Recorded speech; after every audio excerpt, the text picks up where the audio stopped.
नमस्कार दोस्तों, आप सभी को अपने YouTube चैनल निरंजन गुरु में बहुत बहुत स्वागत है। मैं हूं मनीष यादव और लेके आया हूं क्लास 10th के ऑब्जेक्टिव क्वेश्चन जो कि भूगोल से संबंधित है, जो बोर्ड एग्जाम के लिए काफ़ी महत्वपूर्ण प्रश्न है।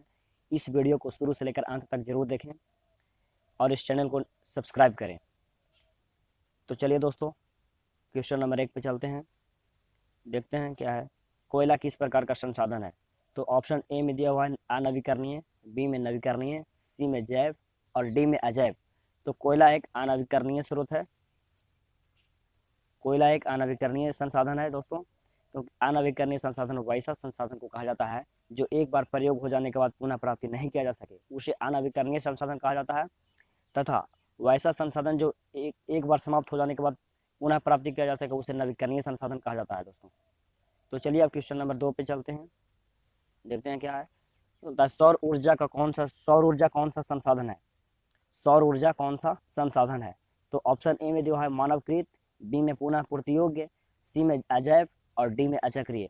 तो सौर ऊर्जा पुनः पूर्ति योग्य संसाधन है, क्योंकि सौर ऊर्जा को हम लोग बार बार प्राप्त कर सकते हैं, इसलिए इसका सही उत्तर हो जाएगा ऑप्शन बी, यानी पुनः पूर्ति योग्य। तो चलिए दोस्तों नेक्स्ट क्वेश्चन पे चलते हैं। तट रेखा से कितने किमी क्षेत्र सीमा अपवर्जक आर्थिक क्षेत्र कहलाते हैं? कहता है कि तट रेखा से कितने किलोमीटर तक का क्षेत्र सीमा अपवर्जक आर्थिक क्षेत्र कहलाता है? ऑप्शन ए में दिया हुआ है 100, बी में दिया है 200, सी में 150 और डी में 250। तो ऑप्शन बी इसका सही उत्तर हो जाएगा दोस्तों, यानी कि 200 किलोमीटर सीमा अपवर्जक आर्थिक क्षेत्र कहलाता है दोस्तों। नेक्स्ट क्वेश्चन पे चलते हैं। समुद्री क्षेत्र में राजनीतिक सीमा के कितनी किमी क्षेत्र तक राष्ट्रीय संपदा निहित है? तो ऑप्शन ए में दिया हुआ है 10.2 किलोमीटर, बी में दिया हुआ है 15.5 किलोमीटर, सी में दिया हुआ है 12.2 किलोमीटर और डी में दिया हुआ है 19.2 किलोमीटर। तो इसका सही उत्तर हो जाएगा 19.2 किलोमीटर, यानी कि ऑप्शन डी इसका सही उत्तर हो जाएगा दोस्तों, डी। नेक्स्ट क्वेश्चन पे चलते हैं दोस्तों। पंजाब में भूमि निम्नीकरण का मुख्य कारण क्या है? तो ऑप्शन ए में दिया हुआ है वनोन्मूलन, बी में गहन खेती, सी में अति पशुचारण और डी में दिया हुआ है अधिक सिंचाई।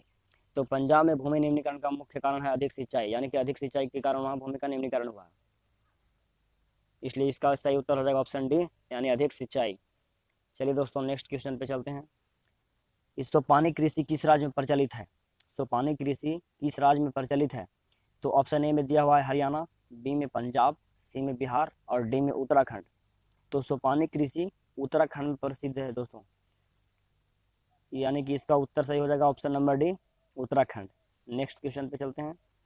मरुस्थलीय मृदा का विस्तार निम्न में से कहाँ है? कहता है मरुस्थलीय मृदा का विस्तार निम्न में से सबसे अधिक कहाँ है? तो ऑप्शन ए में दिया हुआ है उत्तर प्रदेश, बी में राजस्थान, सी में कर्नाटक और डी में महाराष्ट्र। तो इसका सही उत्तर हो जाएगा ऑप्शन बी, यानी कि राजस्थान। नेक्स्ट क्वेश्चन पे चलते हैं दोस्तों। मेढक के प्रजनन को नष्ट करने वाला रसायन कौन है? मेढक के प्रजनन को नष्ट कौन कर देता है? तो ऑप्शन ए में दिया हुआ है बेंजीन, बी में यूरिया, सी में फास्फोरस और डी में एंड्रीन। तो इसका सही उत्तर हो जाएगा ऑप्शन डी, यानी कि एंड्रीन मेढक के प्रजनन को नष्ट कर देता है। चलिए नेक्स्ट क्वेश्चन पे चलते हैं, जो कि काफ़ी महत्वपूर्ण है, प्रीवियस क्वेश्चन भी है। बोलता है कि देश के बांधों को किसने भारत का मंदिर कहा था? देश के बांधों को किसने भारत का मंदिर कहा था? तो ऑप्शन ए है महात्मा गांधी, ऑप्शन बी है doctor Rajendra Prasad, option C है पंडित नेहरू और डी है स्वामी विवेकानंद। तो इसका सही उत्तर हो जाएगा ऑप्शन सी, यानी कि पंडित नेहरू देश के बांधों को भारत का मंदिर कहे थे, यानी कि ऑप्शन डी, ये ऑप्शन सी सही उत्तर हो जाएगा दोस्तों। चलिए नेक्स्ट क्वेश्चन पे चलते हैं, जो कि काफ़ी इंपॉर्टेंट क्वेश्चन है। प्राणियों के शरीर में कितना प्रतिशत जल होती है? तो इसका ऑप्शन ए में दिया हुआ है 55%, बी में 60%, सी में 65% और डी में 70%। इसका सही उत्तर हो जाएगा ऑप्शन सी, यानी 65% दोस्तों। लेकिन कहीं कहीं आप लोग के 70% मिलेगा, जो कि गलत है। हमेशा ही 65% मारिएगा, यही सही उत्तर है। बिहार में अति जल दोहन से किस तत्व का संकेंद्रण बढ़ा है? बिहार में अति जल दोहन से किस तत्व का संकेंद्रण बढ़ा है? तो ऑप्शन ए में दिया हुआ है फ्लोराइड, ऑप्शन बी में दिया हुआ है क्लोराइड, ऑप्शन सी में दिया हुआ है आर्सेनिक और ऑप्शन डी में दिया हुआ है लौह। तो बिहार में अति जल दोहन से आर्सेनिक बढ़ा था बाबू, याद रखना। क्या? तो आर्सेनिक, ऑप्शन सी सही उत्तर हो जाएगा इसका। चलिए नेक्स्ट क्वेश्चन को देखते हैं। भारत में 2001 में कितने प्रतिशत वन का विस्तार था? बोलता है कि भारत में 2001 ईस्वी में कितने प्रतिशत भूमि पर बने वन का विस्तार था? तो ऑप्शन ए में दिया हुआ है 25%, ऑप्शन बी में दिया हुआ है 19.27%, ऑप्शन सी में दिया हुआ है 20% और ऑप्शन डी में दिया हुआ है 20.60%। तो इसका सही उत्तर हो जाएगा ऑप्शन बी यानी कि 19.27% पर वन का विस्तार था दोस्तों। नेक्स्ट क्वेश्चन पे चलते हैं। कहता है कि बिहार में कितने प्रतिशत भौगोलिक क्षेत्र में फैलाव है। ये क्वेश्चन बहुत वीवीआई है क्योंकि बार बार पूछता है ऐसे, इसलिए ध्यान से देखो। बिहार में कितने प्रतिशत भौगोलिक क्षेत्र में फैलाव है। तो बिहार में ऑप्शन ए में दिया हुआ है 15%, बी में 20%, सी में 7% और डी में 10%। तो बिहार में मात्र 7% भौगोलिक क्षेत्र पर वन का विस्तार है, जो कि बहुत कम है। चलिए नेक्स्ट क्वेश्चन पे चलते हैं। कहता है कि पूर्वोत्तर राज्यों के 188 आदिवासी जिलों में देश के कुल क्षेत्र का कितना प्रतिशत वन है। तो ऑप्शन ए में दिया हुआ है 75%, बी में दिया हुआ है 80.05%, सी में दिया हुआ है 90.03% और डी में दिया हुआ है 60.11%। तो इसका सही उत्तर हो जाएगा ऑप्शन डी यानी कि 60.11% है दोस्तों। नेक्स्ट क्वेश्चन पे चलते हैं। किस राज्य में वन का विस्तार सबसे अधिक है। कहता है कि भारत के किस राज्य में वन का विस्तार सबसे अधिक है। तो ऑप्शन ए में दिया हुआ है केरल, बी में दिया हुआ है मध्य प्रदेश, सी में दिया हुआ है कर्नाटक और डी में दिया हुआ है बिहार। तो इसका सही उत्तर हो जाएगा ऑप्शन बी यानी कि मध्य प्रदेश में वन का विस्तार सबसे अधिक है दोस्तों। नेक्स्ट क्वेश्चन पे चलते हैं। वन संरक्षण एवं वन प्रबंधन की दृष्टि से कितने वर्गों में रखा गया है। वन संरक्षण एवं प्रबंधन की दृष्टि से कितने वर्गों में रखा गया है। तो ऑप्शन ए में है 4 वर्गों में, बी में है 3 वर्गों में, सी में है 5 वर्गों में और डी में है इनमें से कोई नहीं। तो इसका सही उत्तर हो जाएगा ऑप्शन बी यानी कि वन संरक्षण एवं प्रबंधन की दृष्टि से 3 वर्गों में रखा गया है। चलिए नेक्स्ट क्वेश्चन पे चलते हैं। 1951 से 1980 तक लगभग कितना वर्ग किलोमीटर वन क्षेत्र कृषि भूमि में परिवर्तित हुआ है। तो ऑप्शन ए में दिया हुआ है 30,000 वर्ग किलोमीटर, ऑप्शन बी में दिया हुआ है 26,200 वर्ग किलोमीटर और सी में दिया हुआ है 25,200 किलोमीटर, डी में दिया हुआ है 20,000 किलोमीटर। तो इसका सही उत्तर हो जाएगा ऑप्शन बी यानी कि 26,200 किलोमीटर। अभी तक 1951 से 1980 तक वन जो क्षेत्र था वो भूमि में परिवर्तित हो गया दोस्तों।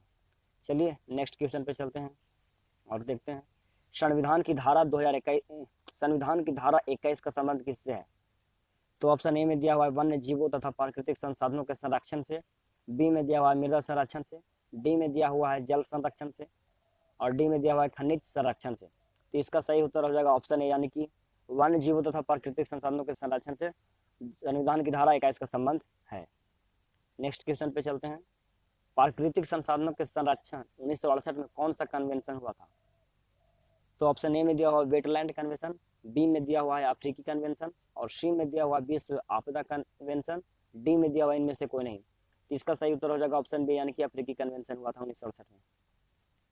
नेक्स्ट क्वेश्चन को देखते हैं जो काफी महत्वपूर्ण क्वेश्चन है, प्रीवियस क्वेश्चन। इनमें से कौन सा ऐसा जीव है जो केवल भारत में ही पाया जाता है। इनमें से कौन सा ऐसा जीव है जो केवल भारत में ही पाया जाता है, माने सिर्फ भारत में पाया जाता है। तो ऑप्शन ए में दिया हुआ है डॉल्फिन, बी में दिया हुआ है व्हेल, सी में दिया हुआ है घड़ियाल और डी में दिया हुआ है कछुआ। तो इसका सही उत्तर हो जाएगा ऑप्शन सी यानी कि घड़ियाल केवल भारत में ही पाया जाता है दोस्तों। नेक्स्ट क्वेश्चन पे चलते हैं। मैंग्रोव का विस्तार सबसे अधिक कहाँ है। तो ऑप्शन ए में दिया हुआ है सुंदरवन में, बी में दिया हुआ है पूर्वोत्तर राज्य में, सी में दिया हुआ है पश्चिमी राज्य में। तो इसका सही उत्तर हो जाएगा ऑप्शन ए यानी कि मैंग्रोव का विस्तार सबसे अधिक सुंदरवन में है दोस्तों। चलिए अगला क्वेश्चन को देखते हैं जो काफी महत्वपूर्ण क्वेश्चन है। कहता है कि टेक्सोल का उपयोग होता है, टेक्सोल का उपयोग किस बीमारी में होता है। तो ऑप्शन ए में दिया हुआ है मलेरिया, बी में दिया हुआ है कैंसर और सी में दिया हुआ है एड्स और डी में दिया हुआ है टीबी। तो इसका सही उत्तर हो जाएगा ऑप्शन बी यानी कि कैंसर में टेक्सोल का उपयोग किया जाता है। अगला क्वेश्चन को देखते हैं। ये भी बहुत महत्वपूर्ण क्वेश्चन है। चरक का संबंध किस देश से था। तो ऑप्शन ए में दिया हुआ है म्यांमार, बी में दिया हुआ है श्रीलंका, सी में दिया हुआ है भारत और डी में दिया हुआ है नेपाल। तो चरक का संबंध भारत से था, ऑप्शन सी सही उत्तर हो जाएगा। Next question. भारत में लगभग कितने खनिज पाए जाते हैं। तो भारत में लगभग 100 खनिज पाए जाते हैं दोस्तों। नेक्स्ट क्वेश्चन को देखते हैं। इनमें से कौन लौह युक्त खनिज का उदाहरण है। ऑप्शन ए में दिया हुआ है मैग्नीज, बी में दिया हुआ है अभ्रक, सी में दिया हुआ है बॉक्साइट, डी में दिया हुआ है चूना पत्थर। तो इसका सही उत्तर हो जाएगा ऑप्शन ए यानी कि मैग्नीज। मैग्नीज जो है ये लौह युक्त खनिज का उदाहरण है। अगला क्वेश्चन को देखते हैं। निम्न में से कौन आधात्विक खनिज का उदाहरण है।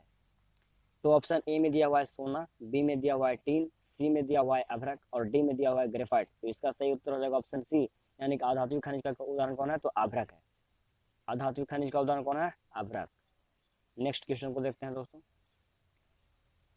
किस खनिज को उद्योग की जननी माना गया है? बहुत प्रीवियस क्वेश्चन है। तो लोहा को उद्योग की जननी माना गया है दोस्तों। नेक्स्ट क्वेश्चन पे चलते हैं, कौन लौह अयस्क का एक प्रकार है? कौन लौह अयस्क का एक प्रकार है? तो ऑप्शन ए में दिया हुआ है लिग्नाइट, बी में दिया हुआ है हेमाटाइट, सी में दिया हुआ है बिटुमिनस और डी में दिया हुआ है इनमें से सभी। तो ऑप्शन बी इसका सही उत्तर हो जाएगा दोस्तों, हेमाटाइट। हेमाटाइट लौह अयस्क का प्रकार है। चलिए तो अगला क्वेश्चन को देखते हैं, कौन भारत का सबसे बड़ा लौह उत्पादक राज्य है? बोलता है कि भारत में मैंने सबसे ज़्यादा लौह उत्पादन कहाँ होता है? तो ऑप्शन ए में दिया हुआ है गोवा, बी में दिया हुआ है केरल, सी में दिया हुआ है कर्नाटक और डी में दिया हुआ है बिहार। तो इसका सही उत्तर हो जाएगा ऑप्शन सी, यानी कि कर्नाटक। भारत के कर्नाटक राज्य में सबसे ज़्यादा लौह उत्पादन होता है। चलिए अगला क्वेश्चन को देखते हैं, छत्तीसगढ़ भारत का कितना प्रतिशत लौह अयस्क उत्पादन करता है? छत्तीसगढ़ भारत का कितना प्रतिशत लौह अयस्क उत्पादन करता है? तो ऑप्शन ए में दिया हुआ है 10%, बी में दिया हुआ है 20%, सी में दिया हुआ है 30%, डी में दिया हुआ है 40%। तो इसका सही उत्तर है ऑप्शन बी, यानी कि 20%। छत्तीसगढ़ भारत का 20% लौह अयस्क उत्पादन करता है। चलिए अगला क्वेश्चन को देखते हैं, मैग्नीज उत्पादन में भारत का विश्व में क्या स्थान है? बोलता है मैग्नीज उत्पादन करने में भारत में विश्व में क्या स्थान है? तो ऑप्शन ए में दिया हुआ है प्रथम, बी में दिया हुआ है द्वितीय, सी में दिया हुआ है तृतीय और डी में दिया हुआ है चतुर्थ। तो इसका सही उत्तर हो जाएगा ऑप्शन सी, यानी कि तृतीय। मैग्नीज उत्पादन में भारत में विश्व का स्थान तीसरा है दोस्तों। चलिए नेक्स्ट क्वेश्चन को देखते हैं, कहता है कि 1 टन इस्पात बनाने में कितने मैग्नीज का आवश्यकता पड़ता है? 1 टन इस्पात बनाने में कितने मैग्नीज की आवश्यकता होती है? तो ऑप्शन ए में दिया हुआ है 5 kg, बी में दिया हुआ है 10 kg, सी में दिया हुआ है 15 kg, डी में दिया हुआ है 20 kg। तो इसका सही उत्तर हो जाएगा ऑप्शन बी, यानी कि 10 kg। 1 टन इस्पात बनाने में मात्र 10 kg मैग्नीज का उपयोग होता है। नेक्स्ट क्वेश्चन को देखते हैं, उड़ीसा किस खनिज का सबसे बड़ा उत्पादक है? कहता है कि उड़ीसा किस खनिज का सबसे बड़ा उत्पादक है? तो ऑप्शन ए में दिया हुआ है लौह अयस्क, बी में दिया हुआ है मैग्नीज, सी में दिया हुआ है टिन और डी में दिया हुआ है तांबा। तो उड़ीसा मैग्नीज का सबसे बड़ा उत्पादक है। नेक्स्ट क्वेश्चन को देखते हैं, एल्यूमिनियम बनाने के लिए किस खनिज की आवश्यकता पड़ती है? तो ऑप्शन ए में दिया हुआ है मैग्नीज, बी में दिया हुआ है टीन, सी में दिया हुआ है बॉक्साइट और डी में दिया हुआ है लोहा। तो एल्यूमिनियम बनाने के लिए बॉक्साइट की आवश्यकता पड़ती है, यानी कि ऑप्शन सी सही उत्तर हो जाएगा दोस्तों। चलिए नेक्स्ट क्वेश्चन को देखते हैं, देश में तांबे का कुल भंडार कितना है? ऑप्शन ए में दिया हुआ है 100 करोड़ टन, बी में दिया हुआ है 125 करोड़ टन, सी में दिया हुआ है 150 करोड़ टन और डी में दिया हुआ है 175 करोड़ टन। तो इसका सही उत्तर हो जाएगा ऑप्शन बी, यानी कि 125 करोड़ टन। चलिए अगला क्वेश्चन को देखते हैं, बिहार झारखंड में देश का कितना प्रतिशत अभ्रक का उत्पादन होता है?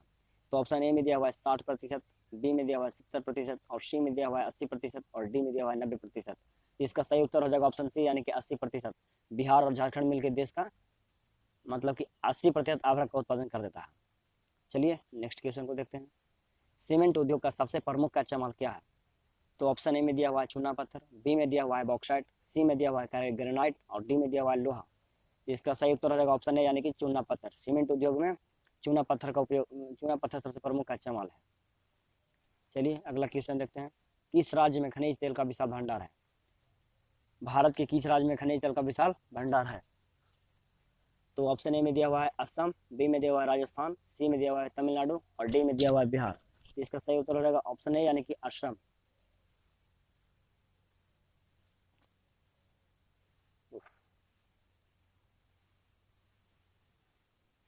असम हो जाएगा दोस्तों।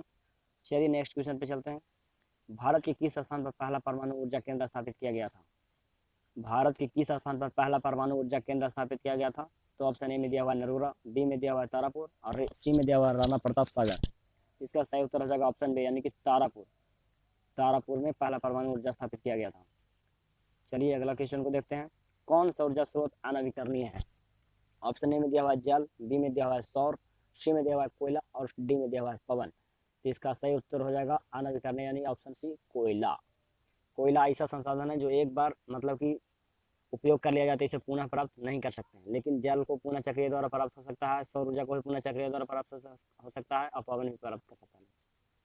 चलिए नेक्स्ट क्वेश्चन को देखते हैं। ऊर्जा का गैर पारंपरिक स्रोत कौन है? तो ऑप्शन ए में दिया हुआ है कोयला, बी में दिया हुआ है विद्युत, सी में दिया हुआ है सौर ऊर्जा, और डी में दिया हुआ है पेट्रोलियम। तो इसका सही उत्तर हो जाएगा ऑप्शन सी, यानी कि सौर ऊर्जा। चलिए नेक्स्ट क्वेश्चन को देखते हैं। गोंडवाना समूह के कोयले का निर्माण कब हुआ? गोंडवाना समूह के कोयले का निर्माण कब हुआ? तो ऑप्शन ए में दिया हुआ है 20 लाख वर्ष पूर्व, बी में दिया हुआ है 20 करोड़ वर्ष पूर्व, और सी में दिया हुआ है 20,000 वर्ष पूर्व, डी में दिया हुआ इनमें से कोई नहीं। तो इसका सही उत्तर हो जाएगा ऑप्शन बी, यानी कि 20 करोड़ वर्ष पूर्व है। चलिए नेक्स्ट क्वेश्चन को देखते हैं दोस्तों। भारत में कोयले का सर्व प्रमुख उत्पादक राज्य है, मतलब भारत में सबसे ज्यादा कोयला का उत्पादन कौन राज्य करता है? तो इसका सही उत्तर हो जाएगा ऑप्शन बी, यानी कि झारखंड। चलिए नेक्स्ट क्वेश्चन को देखते हैं। सर्वोत्तम कोयले का प्रकार कौन सा है? कहता है कि सर्वोत्तम यानी कि सबसे अच्छा कोयले का प्रकार कौन सा है? तो ऑप्शन ए में दिया हुआ है एंथ्रासाइट, बी में दिया हुआ है पिट, सी में दिया हुआ है बिटुमिनस, डी में दिया हुआ है लिग्नाइट। इसका सही उत्तर हो जाएगा ऑप्शन ए, यानी कि एंथ्रासाइट सर्वोत्तम है। एंथ्रासाइट सर्वोत्तम है। एंथ्रासाइट के बाद आता है लिग्नाइट, उसके बाद आता है बिटुमिनस, उसके बाद आता है पिट कोयला, जो कि एंथ्रासाइट में 90% कार्बन पाया जाता है। चलिए नेक्स्ट क्वेश्चन को देखते हैं। मुंबई क्यों प्रसिद्ध है? मुंबई मुंबई क्यों प्रसिद्ध है? तो ऑप्शन ए में दिया हुआ है कोयला के निर्यात हेतु, बी में दिया हुआ है तेल शोधक कारखाना हेतु, इसको पता नहीं चल रहा यार, और ऑप्शन है कहाँ। सी में दिया हुआ है खनिज तेल हेतु, और डी में दिया हुआ है परमाणु शक्ति हेतु। तो इसका सही उत्तर हो जाएगा ऑप्शन सी, यानी कि खनिज तेल के लिए मुंबई प्रसिद्ध है। थैंक यू दोस्तों अंत तक वीडियो को देखने के लिए। इस वीडियो को सब्सक्राइब करें, लाइक करें। चलिए दोस्तों, तो फिर मिलते हैं नेक्स्ट वीडियो में।